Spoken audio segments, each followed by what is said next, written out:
I don't think people understand how hard it is to be a pianist. We play a huge, heavy, cumbersome instrument, and we're constantly at the mercy of whatever instrument is at the venue, no matter how out of tune or bad or old or poorly maintained it may be.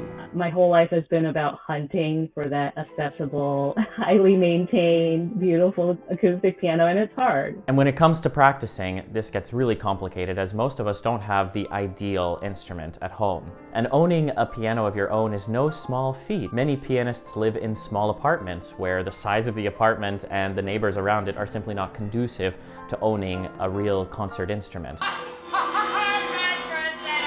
Not to mention the fact that many pianists don't have the resources to own a grand piano and to maintain it properly. But practicing on an electric keyboard, whether by necessity or by design, is not inherently a bad thing. And all of us, no matter where we are in our piano journey, are going to have to practice on electric keyboards at some point or another. I don't usually condone practicing on an electric piano as the sole instrument, but I know that out of necessity, sometimes that's all we can do. And there's lots of ways in which practicing on an electric keyboard might even be better than practicing on the real thing. The biggest thing to be aware of is what capabilities and what weaknesses your keyboard has. I'm Robert Fleitz from Tonebase, and I recently had the chance to sit down with a few Tonebase artists and get their perspective on how to make practicing on an electric keyboard the best possible solution for your musicality and technique. I'm pretty sure that some of these tips are a little bit controversial, so you're definitely going to want to stick around till the end. I say don't buy the weighted keys. But before we get started, be sure to like this video and subscribe to the channel. And be sure to check out Tonebase Premium, the platform that makes videos like this possible.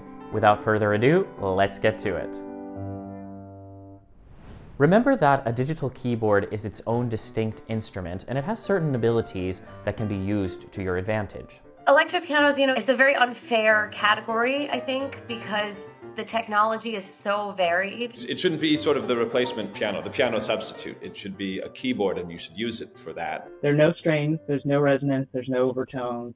You lift the key, you lift the pedal, and that's it. That's good for practicing articulation and being super crisp. It's good about being super crisp about your note durations. When you're lifting off at the end of a phrase and the composer has written an eighth note, are you really doing an eighth note? You can really be honest with yourself about how defined you are being with your articulation on a digital, because it's not going to lie to you. Most digital keyboards have a feature that you are probably not using. Put it on the organ setting, put it on the harpsichord setting, put it on a setting that doesn't inflect and sound like a piano so that you can expand your keyboard skills. I actually, just for fun one night, decided to play a slow movement of a Haydn sonata using the strings function. Because the reverb and the delay was so much more extensive, it made me realize, oh my gosh, I'm actually rushing and I'm actually not pausing at the ends of phrases. That's something that we do on the piano because the sound immediately fades. We're not too careful about when we pick up the note. So if we have the organ and it's just like an on and off switch, you become immediately aware of where you are not holding long enough, maybe where you're holding too long. There's actually a lot of power to put your music on these different settings because it'll teach you how that music functions with a different timbre and also a different sense of pacing. A work like the Art of Fugue, I would practice often with the organ setting on, just so I could have that real sustain so that you can hear everything vertically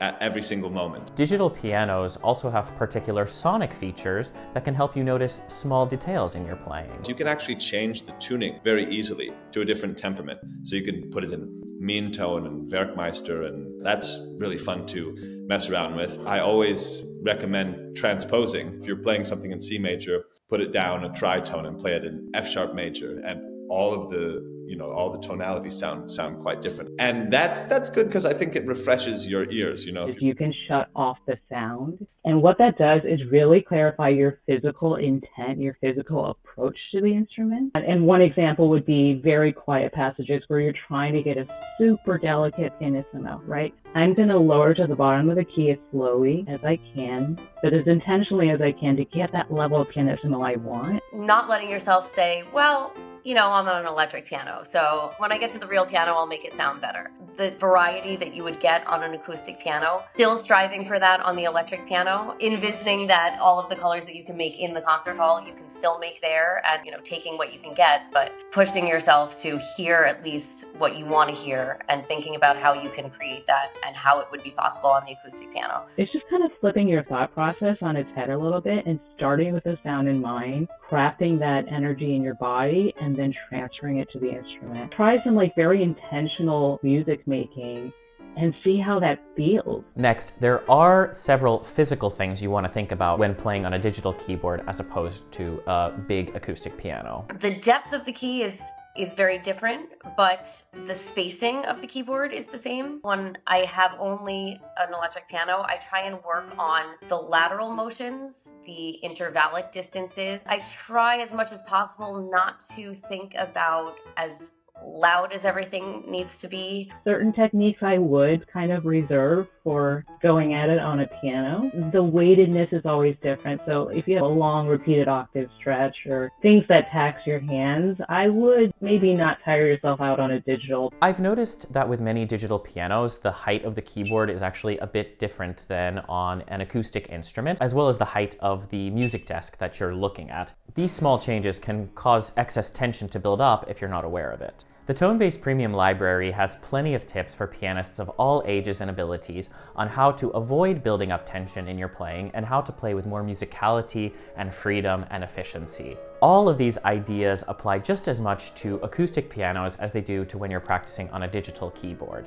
So be sure to check the link in the description below or click right up here to get started with Tonebase Premium. Now, if you're just getting started as a pianist or you're thinking about purchasing a digital piano in general, you may be wondering what features or specs to be looking out for. Is your keyboard full-sized? Does it have the full 88 keys? It can be a little bit of a mind game when you shift from playing on a shorter keyboard to a full keyboard. I would look for an action that is as close to a hammer string acoustic action as possible. Does the key have some resistance when you allow your arm to drop on it or when you try to press the key? So definitely look into how much it replicates both the touch sensitivity and the weightedness. That's kind of your bare minimum. If you have an unweighted keyboard, a lot of times it can actually lead to injury or it can teach you inaccurate technical things. That being said, playing on an unweighted keyboard can have its advantages in certain situations. To be only able to play on sort of a heavy action, that will really inhibit you from switching to other instruments and being able to play on anything other than a piano. Get the unweighted keys and feel what it's like to maybe play a clavichord or a harpsichord where the keys are hardly weighted at all. The other part is the sound output. You want the sound samples to be pleasant to you, right? To replicate the kind of piano you want. And that's hard to do.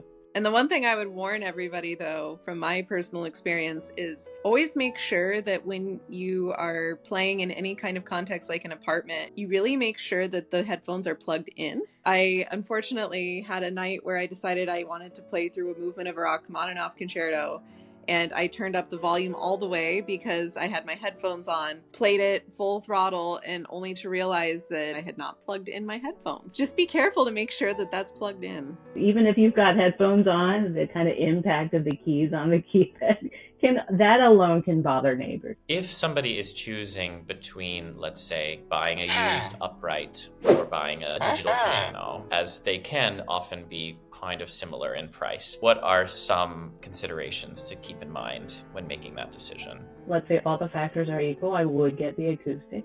I would say, though, that it has to be a reliable and maintainable upright. If it goes out of tune and you're going to have to tune it all the time and it doesn't stick, or it has lots of key uneven issues, basically if it's not a reliable instrument, I'd go with the digital. Now, more than likely, you're ultimately going to be performing on a grand piano or an acoustic instrument of some kind. And there are a couple things that you want to think about when you return from the digital keyboard that you've been practicing on to the acoustic piano. I think you should only play a keyboard if you've learned on an acoustic piano. And it's because I think there is something that goes back to the very deepest roots of learning music when you learn with an acoustic instrument, with the vibrations and the actual physical sound waves that come out of it. That's something that's irreplaceable. Calibrating yourself on a real piano, and preferably a really good one. And this can be just occasionally. When you get one, whether it's once a month, whatever that access is, pay attention to the sound travel, to the resonance, to the tone you're getting, to the decay, like kind of that natural decay in the air, because all of that is going to be important for performance and for, sharing your music with other people. And finally, this might be the most important tip of all. Ditch the guilt. The pianists and piano teachers, very well intentioned, will sometimes make you feel like you can't learn on a digital, you'll never progress, you're going to hurt yourself, why can't you spend the money and time to get a real piano? Just ditch that, right? If you've done the research, you feel like a digital piano is the best fit for you right now, your budget, your lifestyle, your need, go with it, right? The most important thing is that you have an instrument that's available to you, that's accessible to you, that's affordable to you, and just get started. Don't ever look at electronic pianos as being inferior to the acoustic ones. They're just a different type of instrument, and so utilize all of what they have to offer. I know for myself that I have this internalized FOMO that all other pianists are practicing on perfect concert instruments at all times, and that just simply isn't true. I've heard stories of pianists learning entire concerti on the plane ride to the competition. Time to close the piano, we're landing. Sometimes you don't even need a piano at all to get a lot done. Practicing on a digital keyboard is just one more tool that we have as pianists in our practicing arsenal. Being a pianist is so difficult. We already struggle with so much. Just do your best. Ditch the guilt.